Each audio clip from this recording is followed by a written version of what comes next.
Right. Hello, everyone. So before coming here, I actually printed the cue card, but I think I seem to overestimate my eyesight. I forgot that I'm practically blind. So in Tim's fashion. So,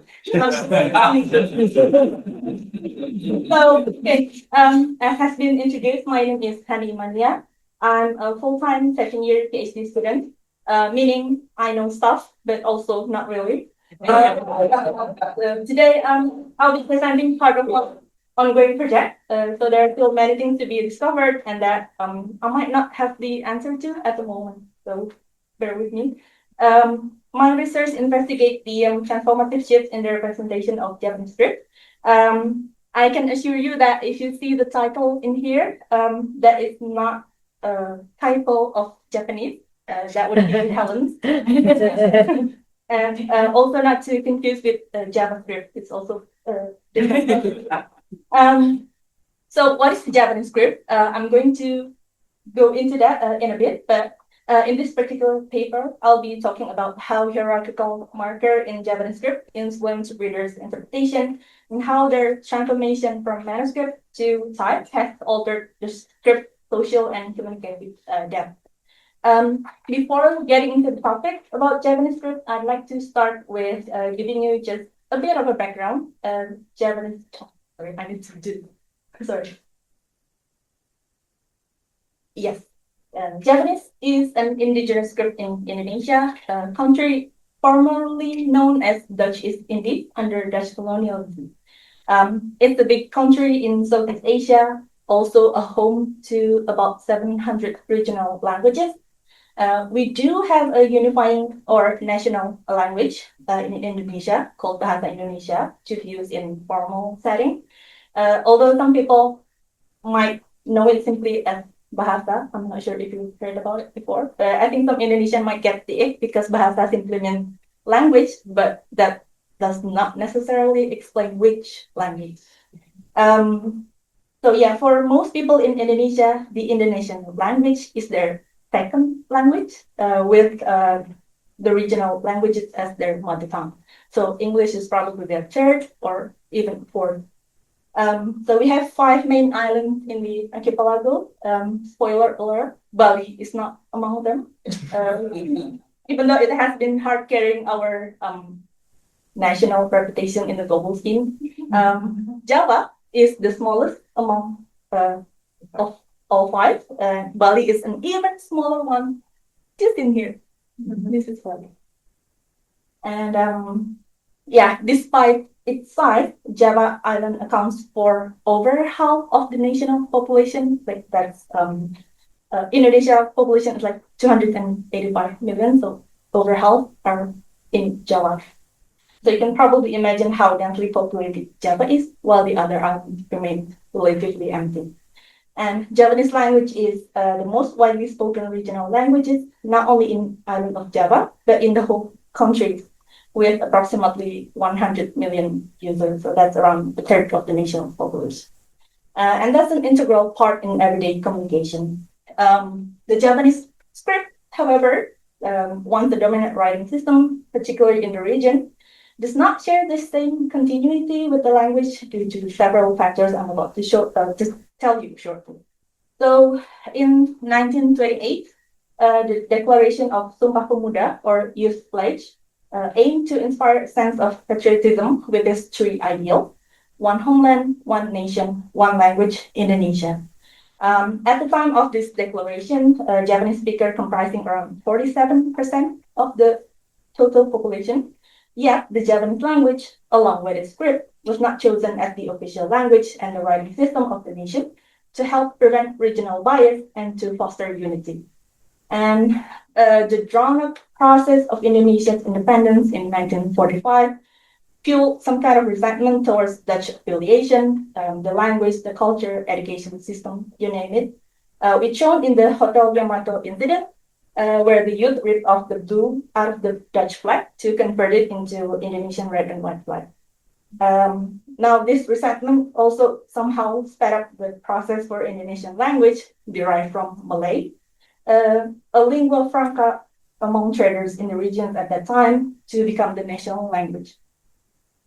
Since then, all regional language, including Javanese, were relegated into subnational status. Subsequently, this also led to the gradual decline of use of Javanese script over the past century with the adoption of Latin script. Interestingly, it's seen a recent resurgence in the past decade. Okay, now let's meet the script. So the Javanese script derives from Brahmic script, and it developed through the adoption of Pallava. Other than the country's political decision and the complexity of writing system may also contribute to its marginalization.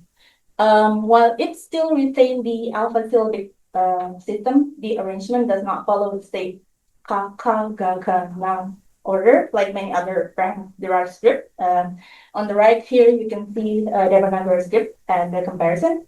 But rather, it arranged in the Hana Charaka and so on sequence in the form of a pangrammatic word based on the legend of Ajisaka.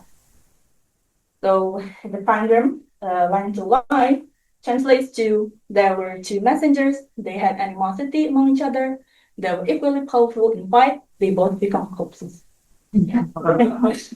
So yeah, to put it simply, in historical context, the Javanese script was not just a writing system, but also reflect the Javanese cultural value about loyalty, compliance, and sacrifice. The set only has about 20 basic characters, generally known as aksara, but the writing system comprises of other features as well, such as the honorific characters to indicate status. The hierarchical nature of both the language and the script was also among the reasons as to why it was not adopted into the national standard. The two were seen as incompatible with the democratic ideals that formed the foundation of the future republic. While honorific is a common speech pattern in many Asian languages, Foley noted that Japanese took this system up a notch.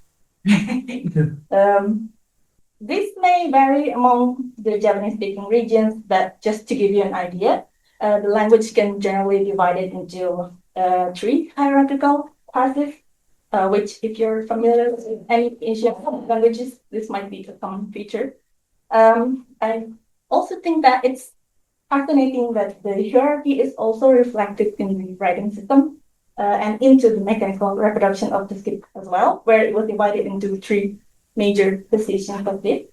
That's a story for another day.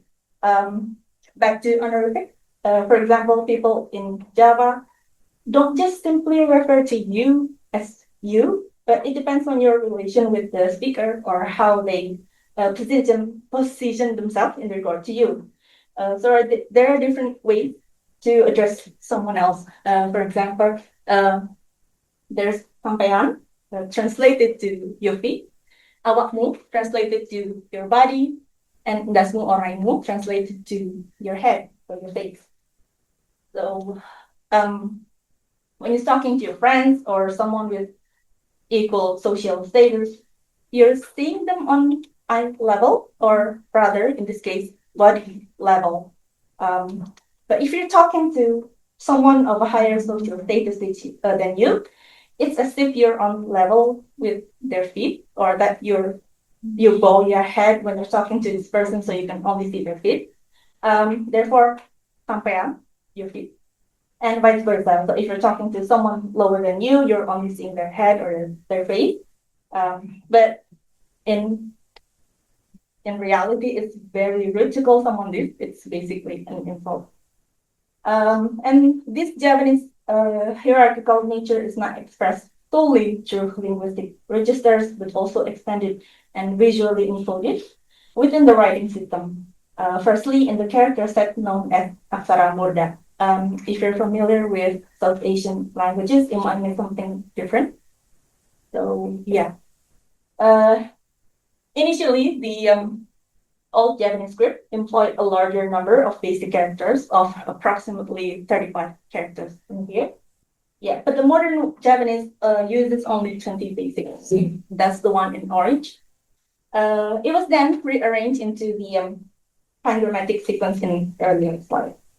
So, while it is common practice in other scripts to differentiate statuses in written text, such as cartouche in Egyptian hieroglyph, the Japanese script has a specific set of characters to determine hierarchy. So in Japanese writing system, honorific characters are repurposed unused characters from the old Japanese sequence to write respective personal names, places, or even objects, although not all characters have a corresponding murder form. This is very important, so please keep it in mind. In Japanese writing tradition, murder characters are often used for the names of prophets, kings, and revered figures, as well as for places or of political or religious significance. Here is an example from a letter. So the king or the regent's title, this is the title.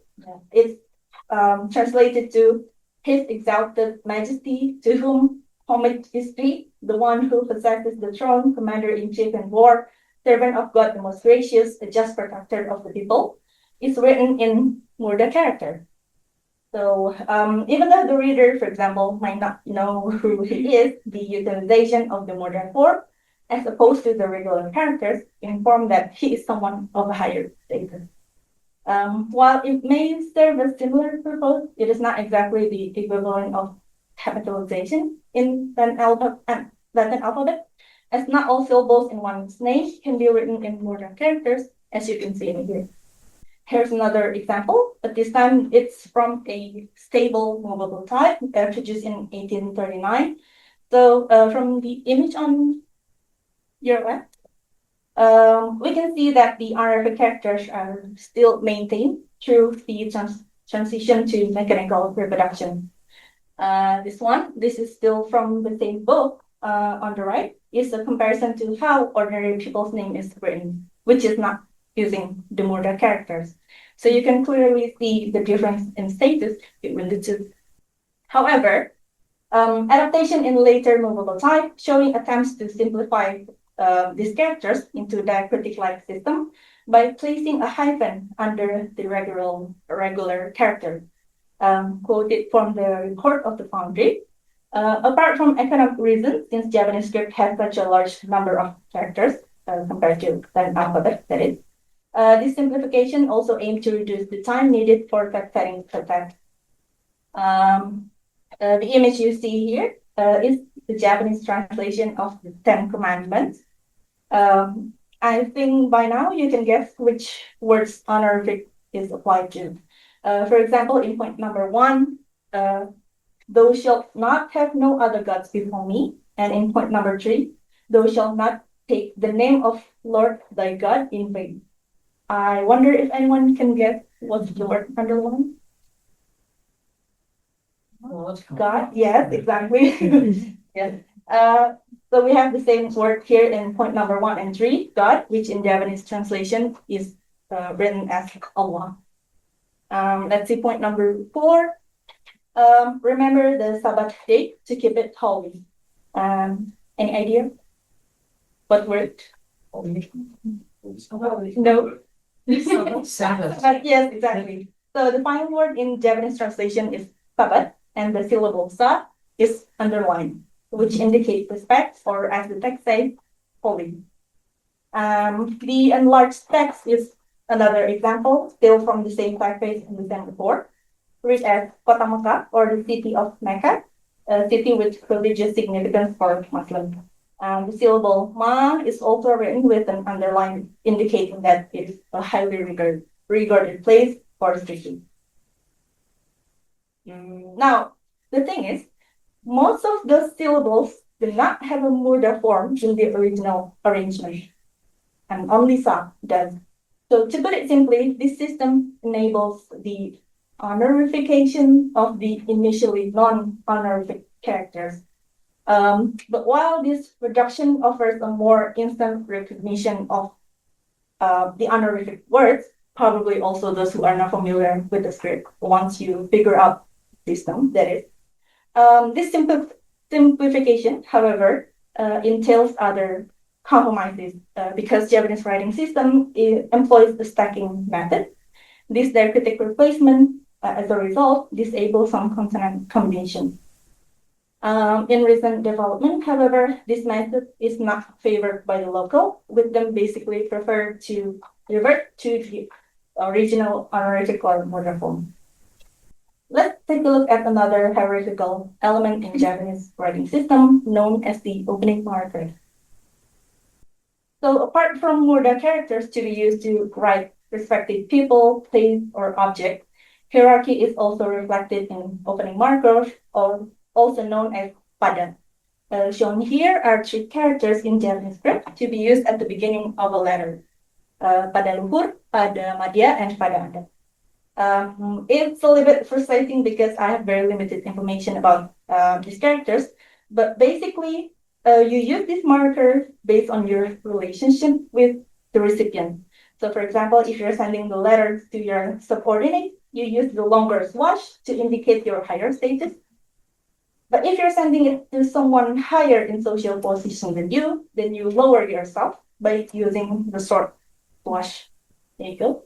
In the letter from the previous example, the sender, that's the regent of Surakarta, is sending a letter to Sir Thomas Temple Raffles, who acts as the colonial authority at that time. So in theory, it should tell us the clear distinction of status between the sender and the recipient. Referring to the description about the opening markers, we can conclude that the regent positioned himself lower than Raffles because he's using the character with the short slash. Now, in this other example, however, we can see that the sender positioned themselves in a higher social status than the recipient or the reader. This, I believe, is an open letter from Bhakti Payuda to Surakarta. And the use of these markers also extended into the literary tradition. Yeah. If we compare the literary tradition before, during, and after mechanical reproduction of the script, it does not only tell you about the change in literary genre or layout, but also the transition in social nuance, as well as the typographic consequences it entails. But before looking at the social codification, I'd like to show you the nature of Japanese text. Traditionally and generally, the Japanese script is written in tembang macapat format. It is a non-rhyming poetic form that has about 11 different meters, as you can see in the table here. Each meter reflected each stage in human life in this world, with the first meter about the world in the womb, and the last one about the world of the grave. Within each meter, verses consist of stanzas with a fixed number of lines, fixed number of syllable per line, and a fixed vowel in the last syllable of each line. For example, the first meter, Mas Kumambang, literally translates to floating gold, refers to a precious little thing or a fetus floating inside the mother's womb. This meter consists of 4 lines or verses, with the first line consists of 12 syllables ending with the vowel I. Second line consists of 6 syllables ending with the vowel A, and so on and so on and so on. This is how Japanese manuscript written in tembang macapat format looks like in general. Many of these texts usually open with mentioning Adam, the first human according to Abrahamic religions, continuing to and believed to be the ancestor of the Hindu god Batara Guru. Honor as the ancestor of guardian of all Javanese king, all the way to the ruler in the region at the time. For example, in Babat Tanah Jawi, or the Chronicles of Java, the text open with, this is the history of the kings of Java, starting from the prophet Adam, who had a son Sis, Sis had a son Nur Cahya had a son Nurasa, and so on and so on and so on. Continuing to, Batara Guru had 5 children, called Batara Sambo, Batara Brahma, Batara Mahadewa, Batara Wisnu, and Dewi Sri. Batara Wisnu ruled the island of Java with the name of Prabu Zat. The kraton of Batara Guru was called Suralaya, etc., etc. In the printed format, Japanese texts like epics usually written with long slash opening marker, as opposed to the short one, like in most manuscripts. Now, I'm not really sure what's happening here, but there's definitely inconsistency between the two, whether maybe the contexts are different, I'm not a philologist, so I can tell this for sure. But there's different, probably the short swash means the writer of the epic positioned themselves lower than the characters in the story, or that the long swash means they wrote it on behalf of the king through the subject, or that they got lost in typesetting process, or simply because regional variation, or maybe because hierarchy is no longer relevant or shifted. I don't know. Tim, if you can maybe enlighten me with this later, that would be great. Like, okay, but yeah, all speculation aside, in manuscript, however, this papadan has a more intricate detail. This highly ornate punctuation, providing distinction from ordinary or mundane text, as it contains phrases or tells the greatness of a certain king. For example, here is Babat Sultanan. The first meter is using Hukuh dan Danggula, consisted of 10 lines per stanza. After the first stanza, a regular opening marker is used to separate it from the next one. And this pattern goes on and on and on until the canto change or end. This is a side-by-side comparison of Javanese text in manuscript and in print. Although regretfully, I have to tell you that this is not the exact same particular Babat epic. And as you can see in here, the papadan has a more complex form, which might not be easy to reproduce for printing purposes. So it was reduced to regular opening marker. And to add to the challenge, this papadan usually varied from one meter to another, sometimes reflecting the theme of the meter itself. In Dandang Gula meter, you see here, Dandang means crowd, or some others say hope, and Gula means sugar. So it basically means a sweet hope or an aspiration you wish to fly high. Therefore, a small bird or wing may be depicted pictorially as the papadan. If you attended last wave conference, I didn't, but I watched the YouTube recording. You might also remember this mermaid from Tim Brooks' presentation. The audacity of this girl. Yeah, this doesn't take any inside, which makes it even more difficult to represent in mechanical reproduction of the script. And I'm very confident in saying that mermaid is not the most peculiar and craziest thing you'll see in papadan. I wish I could include more examples in here, but people would be like, sorry. So yeah, you can see some on British Library blog, especially about Sarajaya Langkara Pulang. So yeah, in typographic interpretation, this formally varied papadan were standardized into a single uniformized representation, which I think Tim is very fond of. As you can see, a lot of this marker being used in writing beyond writing, if I'm not mistaken. In one hand, of course, this uniformization offer a more standardized and instant recognition of the hierarchical nature of Javanese text or society. But in general, this transformation also illustrates how cultural richness and nuance embedded in each canto transition are flattened to accommodate the conventions of European typographic practice. This is just my typesetting experiment with our department's Javanese type to replicate a couple of stanzas in Babat Jawi, showing the reduction of papadan, as there's no character in the font that allows me to replicate the manuscript with the exact same element. With digital technology, however, there has been attempts to revive this cultural richness, such as this, showing the desire to curb repetition. During the mechanical reproduction era in the late 19th century to early 20th century, the Dutch colonialism also introduced reading book in prose format as part of their education policy. It gained popularity, which gradually replaced Ambang Macapat as the dominant Javanese literature genre from then on. With the development, it eliminates the requirement for a comprehensive set of opening markers, as the only opening marker used within the book indicates equal, so which basically adds close to nothing to the information about hierarchy.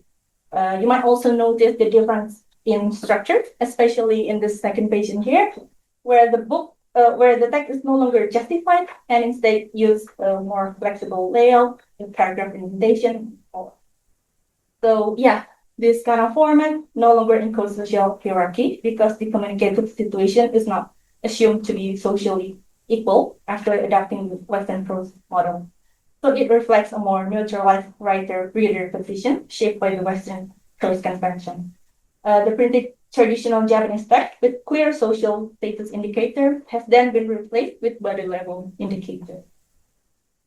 And to conclude this talk, for better or worse, hierarchy, along with the respect and honor it entails, remains a deeply embedded value in Japanese culture. Across its development, the writing system reflects both the maintenance and also the gradual reduction of the status marker. While certain features were simplified or abandoned through the shift in literary form and technological change, others persisted or were reintroduced. In digital environment, for instance, there have been efforts to restore and expand the variation of opening markers. However, their use remains largely confined to reproduction of historical texts. Contemporary writing practices, particularly with the decline of macapat and the dominance of prose, no longer require the same explicit encoding of hierarchy. So it is not a complete loss, but a selective survival. Some honorific elements endure, others recede, revealing that hierarchy in Japanese script is not fixed, but continuously reconfigured in response to shifting cultural and technological conditions. And that is the end of my presentation.